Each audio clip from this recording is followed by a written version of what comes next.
பேச்சாயா பேசுனீங்க. கொஞ்சம் நெஞ்ச பேச்சா பேசுனீங்க. நாங்க இந்தியாவுக்கு எதிரா தான் எப்பயும் இருப்போம். இந்தியாவோட காலனி நாடாலாம் இருக்க மாட்டோன்னு. கடைசில பார்த்தீங்களா, இந்தியா கிட்ட வந்து கெஞ்ச வேண்டிய நிலைமை வந்துருச்சு பார்த்தீங்களா? இதெல்லாம் உங்களுக்கு தேவையா? இதனால தான் இந்தியா பத்தி பேசும்போது எப்பவுமே யோசிச்சு பேசணும் பாஸு. இல்லைன்னா இந்த மாரி தான் நிலைமை வரும். இப்படி வந்து சொல்ற மாரி தான் மாலத்தீவோட நிலைமை ரொம்பவே மோசமாயிருக்குங்க. இன்னைக்கு நம்ம வீடியோல இத பத்தி தான் வந்து பார்க்க போறோம். மாலத்தீவு அதிபர் முகமது முய்ஸு வந்து இந்தியாவுக்கு எதிரான நிலைப்பாடுல எந்த அளவுக்கு வந்து இருந்தாருன்னு தெரியும்.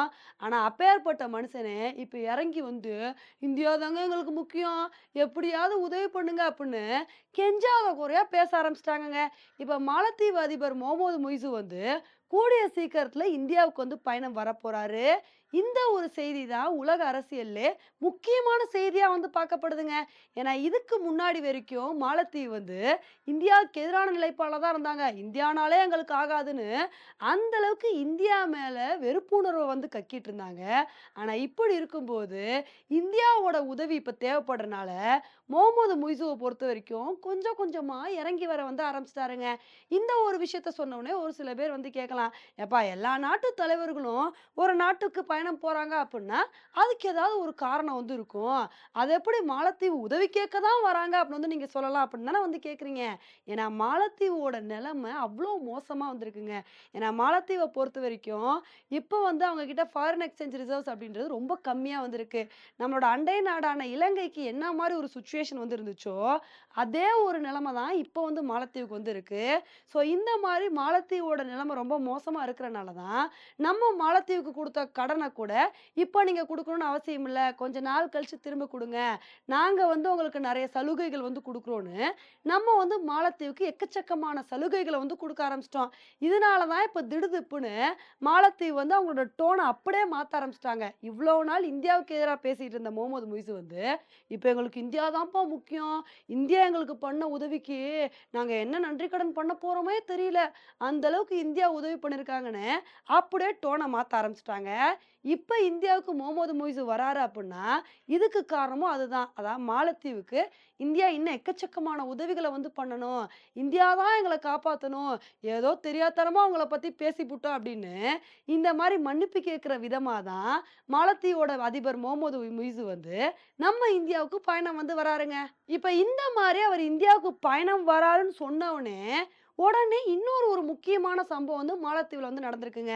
என்னன்னா, மாலத்தீவோட அமைச்சர்கள் 2 பேர் வந்து அவங்களோட பதவிய ராஜினாமா வந்து பண்ணியிருக்காங்க. இந்த ஒரு விஷயத்த சொன்னவுனே ஒரு சில பேர் கேட்கலாம். அவங்க பாட்டுக்கு அவங்க பதவிய ராஜினாமா பண்ணா பண்ணிட்டு போறாங்க. இதனால நமக்கு என்ன வந்துச்சு? நம்ம எதுக்கு இத முக்கியமா பார்க்கணும் அப்படின்னு தானே வந்து கேட்குறீங்க. உண்மையிலே இத முக்கியமா தாங்க வந்து பார்க்கணும். ஏன்னா ராஜினாமா பண்ண அமைச்சர்கள் அப்படி. இவங்க வந்து இதுக்கு முன்னாடி பிரதமர் மோடிக்கு எதிரா அந்த அளவுக்கு விஷயங்கள வந்து பேசியிருக்காங்க. இந்த வருஷம் ஜனவரி மாசம் என்ன ஆச்சு அப்டின்னா, நம்ம பிரதமர் மோடி அவர்கள் வந்து லட்சத்தீவுக்கு பயணம் வந்து போனாரு. அந்த ஒரு சமயத்துல மாலத்தீவு அமைச்சர்கள் 3 பேர் வந்து நம்ம பிரதமர் மோடி அவர்கள பயங்கரமா விமர்சனம் பண்ணாங்க. என்ன மாரி வார்த்தைகள்லாம் யூஸ் பண்ணாங்க அப்டின்னா, "இவர் ஒரு கோமாளி, இவர் வந்து இஸ்ரேலோட பப்பட்டு, இவர் ஒரு பயங்கரவாதின்னு" எந்த அளவுக்கு பிரதமர் மோடி அவர்கள விமர்சனம் பண்ண முடியுமோ, அந்த அளவுக்கு பிரதமர் மோடி அவர்கள வந்து விமர்சனம் பண்ணாங்க.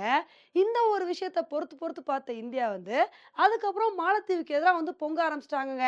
இதனால இந்தியால வந்து பாய்காட் மாலத்தீவு அப்படின்ற ஹேஷ்டேக் எல்லாமே பயங்கரமா ட்ரெண்ட் ஆக வந்து ஆரம்பிச்சுருச்சு.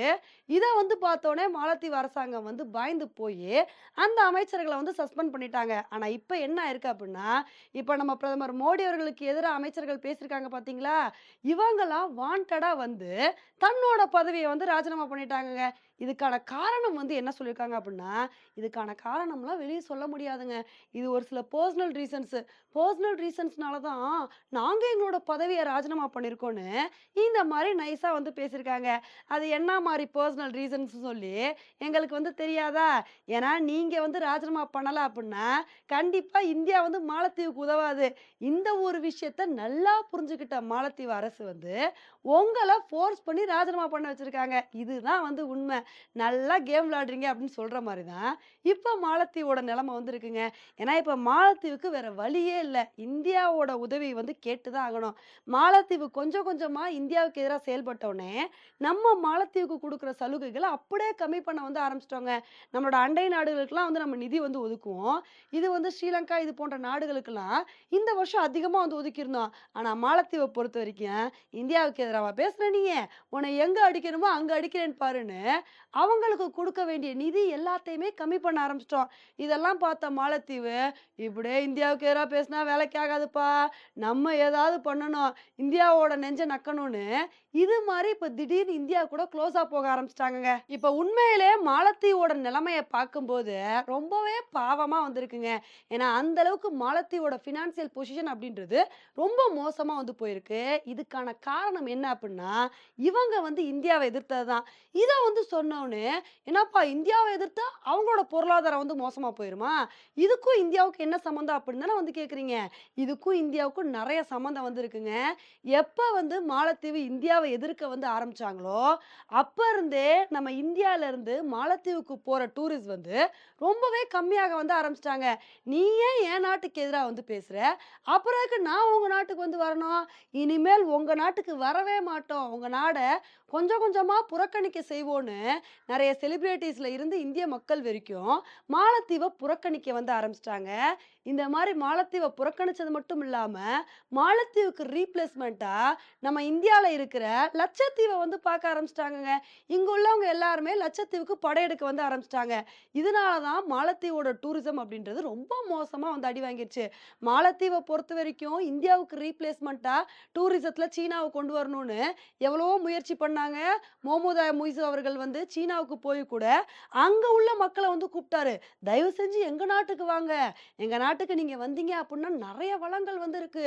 உங்களுக்கு என்னென்ன தேவையோ அது எல்லாத்தையுமே பண்றோம்" அப்படின்னு இந்த மாரிலாம் வந்து சொல்லி பார்த்தாரு. இவர் இந்த மாரி பேசுனதோட விளைவா சீன மக்களும் நெறைய பேர் வந்து மாலத்தீவுக்கு தொடர்ந்து வந்துகிட்டு தான் வந்திருக்காங்க. ஆனா என்னதான் சைனா வந்து மாலத்தீவுக்கு சப்போர்ட் பண்ணாலும், சைனாவோட சப்போர்ட் மட்டும் மாலத்தீவுக்கு கண்டிப்பா பத்தாது. ஏன்னா மாலத்தீவ பொறுத்தவரைக்கும், நம்ம இந்தியா வந்து மாலத்தீவுக்கு எக்கச்சக்கமான சப்போர்ட்ட இதுவரைக்குமே வந்து பண்ணிட்டு வந்துட்டு இருக்கோம். ஆனா எப்ப மாலத்தீவு அதிபரா முகமது முய்ஸு வந்தாரோ, இவரே சொந்த காசுல சூனியம் வச்சுட்டாரு அப்படின்னு தாங்க வந்து சொல்லணும். வந்ததுல இருந்தே இந்தியாவுக்கு எதிரா வந்து பேசிட்டு இருந்தாரு. இவ்வளவு ஏன் ஆட்சிக்கு வர்றதுக்கு முன்னாடியே இந்தியா அவுட் கேம்பெயின நடத்திட்டு தான் இவர் வந்து ஆட்சிக்கு வந்தாரு. இவர் ஆட்சிக்கு வந்தப்ப இவருக்கு மக்கள் நெறைய சப்போர்ட் பண்ணாங்க. இவர் சொல்றது தான் மாலத்தீவுல ராஜ்யமா வந்து இருந்துச்சு. ஆனா இப்ப இந்த நிலைமை அப்படின்றது கொஞ்சம் கொஞ்சமா மாறிட்டு வந்துட்டு இருக்கு. மாலத்தீவு வந்து அவங்களோட டோனே அப்படியே மாத்திட்டாங்க. இவ்வளவு நாள் இந்தியா அவுட், இந்தியா அவுட்ன்னு கத்திட்டு இருந்தாங்க. இப்ப வந்து வெல்கம் இந்தியா, வெல்கம் இந்தியா அப்படின்னு சொல்ற அளவுக்கு மாலத்தீவோட நிலைமை வந்து ஆயிப்போச்சு. ஏன்னா இப்ப கூட ரீசென்ட்டா மாலத்தீவோட டூரிஸ்ட் மினிஸ்டர் வந்து நம்ம இந்தியாவுக்கு வந்து இந்திய மக்கள் நெறைய பேர் வந்து மாலத்தீவுக்கு வந்து பயணம் வரணும். எங்க நாட்டுல அந்த அளவுக்கு சூப்பரான வளங்கள் இருக்கு அப்படின்னு, இந்த அளவுக்கு இந்திய மக்கள் கிட்ட இறங்கி கெஞ்ச வேண்டிய ஒரு சிச்சுவேஷன் வந்து மாலத்தீவுக்கு வந்துருச்சுங்க. இனிமேலாவது மாலத்தீவ பார்த்துட்டு, நம்ம இந்தியாவோட அண்டை நாடுகள், மத்த நாடுகள் வந்து கரெக்ட்டா இருந்தா பரவால்ல. அத விட்டுட்டு, நாங்க சீனா பக்கம் தான் போவோன்னு மத்த நாடுகள் போனாங்கன்னு வச்சுக்கோங்களேன், மாலத்தீவுக்கு இன்னைக்கு என்ன நிலைமை வந்திருக்கோ, அதே நிலைமை தான் மத்த நாடுகளுக்கும் வரும். ஆல்ரெடி ஸ்ரீலங்கா வந்து பட்டு திருந்திட்டாங்க. நேபாளும் பட்டு திருந்தாம இருக்காங்க. இப்படி இருக்கும்போது, இனிமேலாவது சீனா விஷயத்துல மற்ற நாடுகள் கொஞ்சம் யோசிச்சு செயல்படுறாங்களா அப்படின்றத பொறுத்து இருந்து பார்க்கலாம். ஓகே ஃப்ரெண்ட்ஸ், இந்த ஒரு விஷயத்த பத்தி நீங்க என்ன நினைக்கிறீங்க அப்படின்றத என்னோட கமெண்ட் செக்ஷன்ல வந்து போடுங்க. இதே மாரி இன்னொரு வீடியோல உங்கள வந்து மீட் பண்றேன். Bye friends.